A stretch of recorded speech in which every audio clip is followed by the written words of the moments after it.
नमस्कार दोस्तों, इन्फ्राटॉक्स के लिए नए एपिसोड में आपका स्वागत है। तो चलिए शुरू करते हैं। पहली खबर की शुरुआत करते हैं हमारी रेलवेज की तरफ से, जहां पर राजस्थान और गुजरात दोनों स्टेट्स को एक और वंदे भारत ट्रेन मिल चुकी है, क्योंकि उदयपुर अहमदाबाद वंदे भारत ट्रेन को फ्लैग ऑफ किया गया है। तो दोस्तों बेसिकली आज से कुछ दिन पहले रेलवेज ने अनाउंस किया था कि वो 2 वंदे भारत ट्रेन को बंद करेंगे, जिसमें से एक आगरा से उदयपुर के बीच में ऑपरेट हुआ करती थी, जबकि एक उदयपुर से जयपुर के बीच में, और उनमें से ही एक ट्रेन की रीरूटिंग कर दी गई है और अब वो उदयपुर से अहमदाबाद के सरवा के बीच में ऑपरेट होगी। 8 कोच की ये वंदे भारत ट्रेन है, जो इन बिटवीन जावर, डूंगरपुर और हिम्मतनगर स्टेशन पर रुकेगी।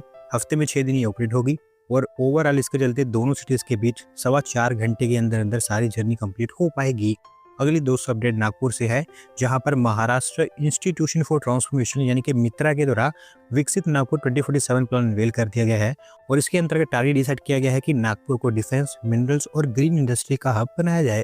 तो दोस्तों मित्रा के बारे में आपको नहीं पता तो मैं बता दूं कि ये एक थिंक टैंक है महाराष्ट्र सरकार का, जिसको नीति आयोग की लेंस पर सेटअप किया गया है ताकि अलग अलग एरियाज के लिए डेडिकेटेड ग्रोथ प्लान तैयार किया जा सके। नागपुर के लिए भी जो प्लान तैयार किया गया है उसमें 5 चीजों के ऊपर फोकस होगा, जिसमें एक डिफेंस और यूएवी इनोवेशन हब, मिनरल और माइनिंग क्लस्टर्स, स्टील और हैवी इंडस्ट्री, एग्रो प्रोसेसिंग और प्लांट प्रोटीन हब्स। इसके साथ साथ ग्रीन और क्लीन टेक्नोलॉजीज के ऊपर काम होना है। अगर ये प्लान्स मटेरियलाइज हो जाते हैं तो 2047 तक नागपुर के अंदर 5.25 लाख करोड़ रुपीस की इन्वेस्टमेंट आ पाएगी और इसके चलते थाउजेंड्स ऑफ नई जॉब्स जनरेट होंगी। अगली दोस्तों update French biopharma company Sanofi की तरफ से है, जिन्होंने हैदराबाद के अंदर उनका ग्लोबल कैपेबिलिटी सेंटर अभी और एक्सपांड कर दिया है और अभी ओवरऑल ये हैदराबाद का दूसरा सबसे बड़ा ग्लोबल कैपेबिलिटी सेंटर बन चुका है।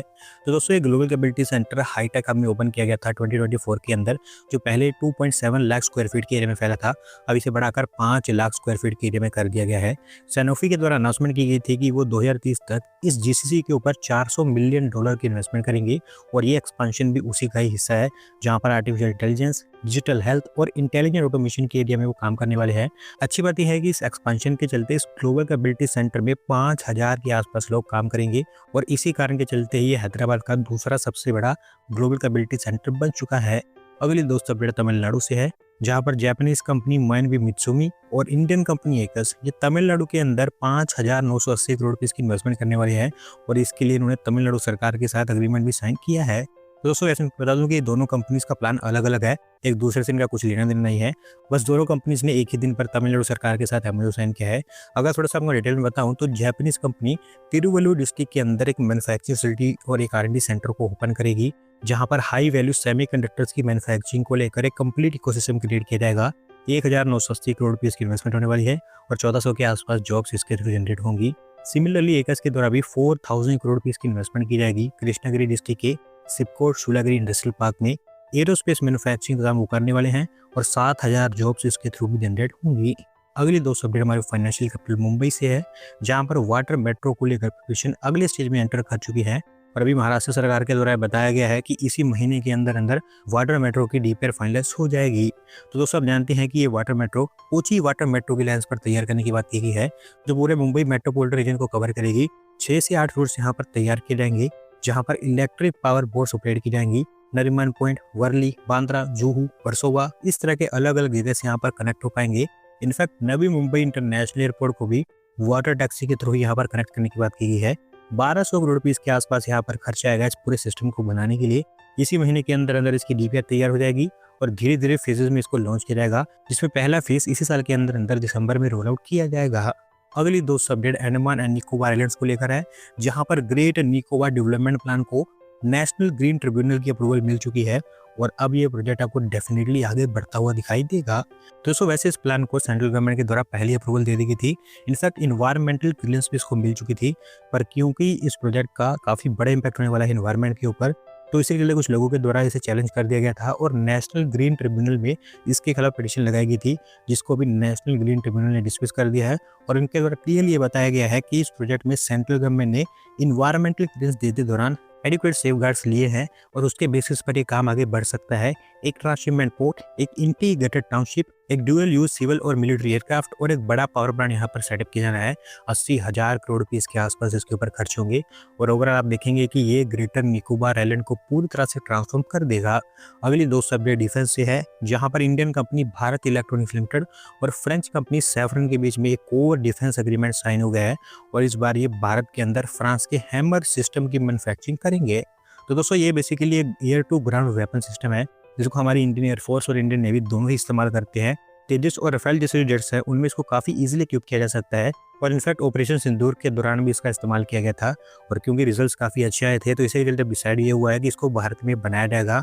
मेंटेनेंस और रिपेयरिंग वगैरह का काम भी भारत में होता हुआ दिखाई देगा। अगली दोस्त अपडेट असम से है, जहां पर हमारे प्राइम मिनिस्टर के द्वारा मल्टीपल इंफ्रास्ट्रक्चर प्रोजेक्ट्स लॉन्च किए गए हैं। उसे बताया गया है कि 5,450 करोड़ रुपीस खर्च करके इनको तैयार किया गया है। तो उससे यहाँ पर वैसे तो बहुत सारे छोटे बड़े प्रोजेक्ट्स लॉन्च किए गए हैं। अगर कुछ मेन प्रोजेक्ट्स के बारे में आपको मैं बताऊं तो ब्रह्मपुत्र रिवर के ऊपर 6 लेन का भास्कर सेतु बनाया गया है जिसको हमारे प्राइम मिनिस्टर ने खोला है। सेंट्रल गुवाहाटी को नॉर्थ गुवाहाटी से कनेक्ट करता है और पूरे नॉर्थ ईस्ट का ये पहला एक्स्ट्रा डोस्ट ब्रिज है जिसके ऊपर 3,030 करोड़ रुपीस खर्च किए गए हैं। इसके अलावा Indian institute of management Guwahati का भी कैंपस यहाँ पर इनॉग्रेट किया गया है।